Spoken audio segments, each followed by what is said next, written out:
Hello friends, welcome back 3R classes. हम लोग पढ़ रहे थे भारतीय इतिहास घटना चक्र पूर्वावलोकन। हमारा टॉपिक है गुप्त एवं गुप्तोत्तर युग। उसका हम लोग 60 क्वेश्चन कर चुके हैं। आज हमारा 61 क्वेश्चन है, जो कि आज का हमारा पहला सवाल रहेगा। आइए बिना टाइम वेस्ट किए अपनी क्लास को शुरू करते हैं। क्लास शुरू करने से पहले गाइस, चैनल पर अगर आप लोग नए हैं तो प्लीज़ सब्सक्राइब करिएगा। अगर वीडियो पसंद आए तो लाइक एंड शेयर करिएगा, लेकिन प्लीज़ इसको पूरा वॉच करिएगा। आइए शुरू करते हैं। भारत के इतिहास के संदर्भ में कुल्यवाप तथा द्रोणवाप शब्द क्या निर्दिष्ट करते हैं? राइट आंसर होगा भूमाप। गुप्त काल में भूमि से अलग अलग राजस्व लिया जाता था। कुल्यवाप अथवा द्रोणवाप या अधवाप भूमि माप की इकाइयाँ थीं। गुप्त साम्राज्य द्वारा निम्न में से किन्हें कर रहित कृषि भूमि प्रदान की जाती थी? गुप्त काल में ब्राह्मणों को कर रहित भूमि कृषि के लिए प्रदान की जाती थी। गुप्त काल में मंदिरों एवं ब्राह्मणों को जो भूमि दान में दी जाती थी उसे अग्रहार कहा जाता था।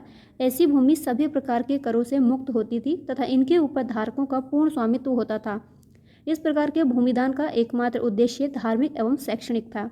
प्राचीन भारत में सिंचाई कर को कहते थे विदक भागम या उदक भागम भी कहा जाता था। प्राचीन भारत में सिंचाई कर को विदक भागम अथवा उदक भाग कहा गया है। हिरण्य मौर्य काल में लिए जाने वाला नगद कर था। अभिलेखों में भूमि कर को उद्रंग अथवा उद्रंग कहा गया है। प्राचीन भारत की राजपूत युगीन संस्कृति में उल्लेख है कि उपरनिका भूमि पर स्थायी तथा अस्थायी रूप से रहने वाले किसानों से लिया जाता था। गाइज, इन टर्म्स को याद रखिएगा। हिरण्य या विदक भागम, उदक भागम, ये पीसीएस में क्वेश्चन पूछा जाता है। हिरण्य पूछ लेगा किस काल से संबंधित है, तो मौर्य काल से। ये एक नगद कर था। विदक भागम क्या था? ये गुप्त काल का सिंचाई कर था। अगला हमारा क्वेश्चन है, तीसरी शताब्दी में वारंगल प्रसिद्ध था। ये लोहे के यंत्रों एवं उपकरणों के लिए वारंगल प्रसिद्ध था। गाइज, अगर क्लास पसंद आ रही है तो प्लीज़ इसको लाइक एंड शेयर करते चलिएगा। तीसरी शताब्दी में वारंगल लोहे के यंत्रों उपकरणों हेतु प्रसिद्ध था।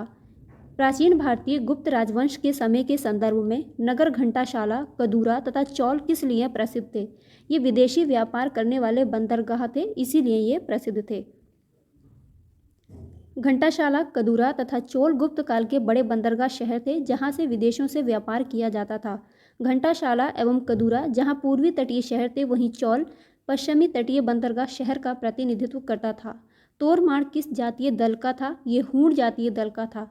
तोरमाण भारत पर दूसरे हूण आक्रमण का नेता था। मध्य भारत के एरन नामक स्थान से वाराह प्रतिमा पर खुदा हुआ उसका लेख मिला है, जिससे पता चलता है कि धन्य विष्णु उसके शासनकाल के प्रथम वर्ष में उसका सामंत था। निम्नलिखित में से किसने हूण शासक मिहिर कुल को पराजित किया था? ये यशोधर्मन ने मिहिर कुल को पराजित किया था। ये भी देखिए, अभी हाल ही में पूछे हुए सारे सवाल है, रिपीटेड क्वेश्चन है गाइस ये हमारे। चीनी यात्री हुएंसांग तथा मंदसौर लेख के साक्ष्य से ज्ञात होता है कि सर्वप्रथम गुप्त नरेश नरसिंह, गुप्त बालादित्य और तत्पश्चात मालव नरेश यशोधर्मन द्वारा मिहिर कुल को बुरी तरह पराजित किया गया था। चीनी तीर्थयात्री जिसने 6ठी शताब्दी में भारत दर्शन किया है, सुंग युंग। चीनी यात्री सुंग युन 518 ईस्वी में भारत आया और उसने अपनी 3 वर्ष की यात्रा में बौद्ध धर्म की प्रतियां एकत्रित की। चीनी यात्री सुंग युंग ने भारत की यात्रा की थी कब? 515 से लेकर 520 ईस्वी में। चीनी यात्री सुंग युन 518 से 521 ईस्वी तक भारत की यात्रा की। इसने अपनी 3 वर्षों की यात्रा में बौद्ध धर्म की प्रतियां एकत्रित की थी। दिए गए विकल्पों में निकटतम विकल्प ए है, अतः उसे सही माना जा सकता है। निम्नलिखित कथनों को ध्यानपूर्वक पढ़िए। गुप्त सम्राट स्वयं के लिए देवीय अधिकारों का दावा करते थे। उनका प्रशासन नितांत केंद्रीकृत था। उन्होंने भूमिदान की परंपरा को विस्तारित किया था। तो इसमें हमारा राइट आंसर हो जाएगा विकल्प सी। 1 और 3 सही है कि गुप्त काल स्वयं के लिए देवी अधिकारों का दावा करते थे और उन्होंने भूमिदान की परंपरा को विस्तारित किया था। गुप्त साम्राज्य की शासन व्यवस्था राजतंत्रात्मक थी। मौर्य शासकों के विपरीत गुप्त वंशी शासक अपनी देवीय उत्पत्ति में विश्वास करते थे।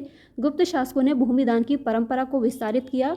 गुप्त प्रशासन का स्वरूप केंद्रीकृत न होकर संघात्मक था। गुप्त राजा अनेक छोटे छोटे राजाओं का राजा होता था। जो अनेक छोटे राजा थे उनका वो राजाओं का राजा था। सामंत तथा प्रांतीय शासक अपने अपने क्षेत्र में नितांत स्वतंत्रता का अनुभव करते थे। इस प्रकार कथन 1 एवं 3 सही है, जबकि कथन 2 गलत है। गाइज, आज की क्लास में इतना ही है। इसके आगे के क्वेश्चंस के साथ हम लोग नेक्स्ट क्लास में मिलेंगे। तब तक के लिए अपना ख्याल रखिए, पढ़ते रहिए, कामयाबी ज़रूर मिलेगी। और अब हमारे बोर्ड एग्जाम खत्म हो गए, उसमें ड्यूटी चल रही थी, अब वो भी समाप्त हो चुके हैं। अब आप लोग बताइए कि घटना चक्र की कौन सी आप लोग सीरीज़ चाहते हैं जो हम अपने चैनल पर उसको शुरू करें। तब तक के लिए बाय।